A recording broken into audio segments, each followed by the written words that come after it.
மகாத்மா காந்தி இந்தியாவின் சுதந்திர போராட்டத்தில் மிக முக்கியமான தலைவராக திகழ்ந்தவர். அவரின் முழு பெயர் மோகன்தாஸ் கரம்சந்த் காந்தி. அவர் 1869 அக்டோபர் 2ஆம் தேதி குஜராத் மாநிலத்திலுள்ள போர்பந்தர் என்ற இடத்தில் பிறந்தார். அவரின் தந்தை கரம்சந்த் காந்தி ஒரு அரசியல் தலைவராகவும் தாய் புத்திரிபாய் மிகவும் பக்தி மிகுந்தவராகவும் இருந்தனர்.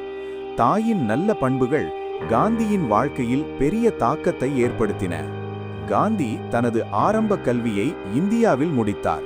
பின்னர் அவர் சட்டம் படிக்க இங்கிலாந்துக்கு சென்றார். அங்கு அவர் சட்டத்தில் பட்டம் பெற்றார். சட்டம் முடித்த பிறகு இந்தியா திரும்பி வழக்கறிஞராக பணியாற்ற தொடங்கினார். ஆனால் அவருக்கு ஆரம்பத்தில் பெரிய வெற்றி கிடைக்கவில்லை. பின்னர் ஒரு வழக்கிற்காக அவர் தென்னாப்பிரிக்கா சென்றார்.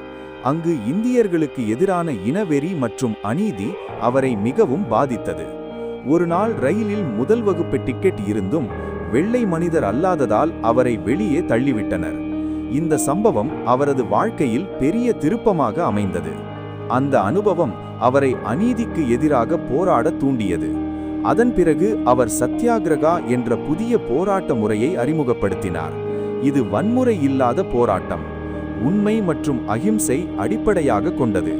தென்னாப்பிரிக்காவில் அவர் பல போராட்டங்களை நடத்தி இந்தியர்களுக்கு உரிமைகளை பெற்றுத்தந்தார். 1915 காந்தி இந்தியா திரும்பினார். இந்தியாவில் மக்கள் பிரச்சனைகளை புரிந்து கொள்ள அவர் நாடு முழுவதும் பயணம் செய்தார். ஏழைகள், விவசாயிகள், தொழிலாளர்கள் ஆகியோரின் துயரங்களை நேரில் பார்த்தார். இதனால் அவர் சுதந்திர போராட்டத்தில் தீவிரமாக ஈடுபட்டார். 1920 அவர் அசையாமை இயக்கம் நான் கோஆபரேஷன் மூவ்மெண்ட் தொடங்கினார்.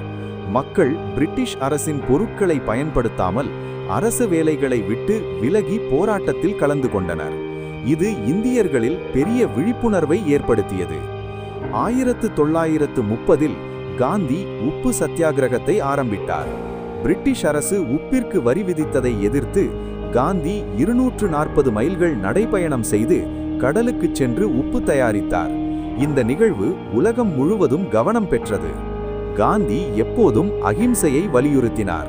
அவர் கூறிய முக்கிய கருத்து, கண்ணுக்கு கண் என்றால் உலகமே குருடாகிவிடும்.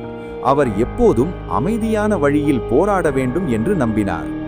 1942 அவர் குவிட் இந்தியா இயக்கம் தொடங்கினார். இந்தியா விட்டு வெளியேறு என்ற கோஷத்துடன் மக்கள் போராட்டத்தில் இறங்கினர். இதனால் காந்தி மற்றும் பல தலைவர்கள் சிறையில் அடைக்கப்பட்டனர். இவ்வளவு போராட்டங்களின் முடிவில் 1947 ஆகஸ்ட் 15 அன்று இந்தியா சுதந்திரம் பெற்றது. ஆனால் அதன்போது இந்தியா பாகிஸ்தான் பிரிவினை நடந்தது. இந்த பிரிவினை காந்தியை மிகவும் கவலையடையச் செய்தது. அவர் சமாதானம் நிலவ வேண்டும் என்று முயன்றார். 1948 ஜனவரி 30 அன்று நாதுராம் கோட்சே என்பவர் காந்தியை சுட்டுக் கொன்றார். இது இந்தியாவுக்கு மிகப்பெரிய இழப்பாக அமைந்தது. காந்தி இறந்த போதும் அவரது எண்ணங்கள் இன்னும் உயிருடன் உள்ளன. காந்தியின் வாழ்க்கை எளிமை, உண்மை, அகிம்சை ஆகியவற்றின் எடுத்துக்காட்டாக உள்ளது. அவர் எளிமையான வாழ்க்கையை வாழ்ந்தார். சுயநிறைவு, சுத்தம், ஒழுக்கம் ஆகியவற்றை மக்களிடம் பரப்பினார். அவரது சிந்தனைகள் இன்று உலகம் முழுவதும் மதிக்கப்படுகின்றன.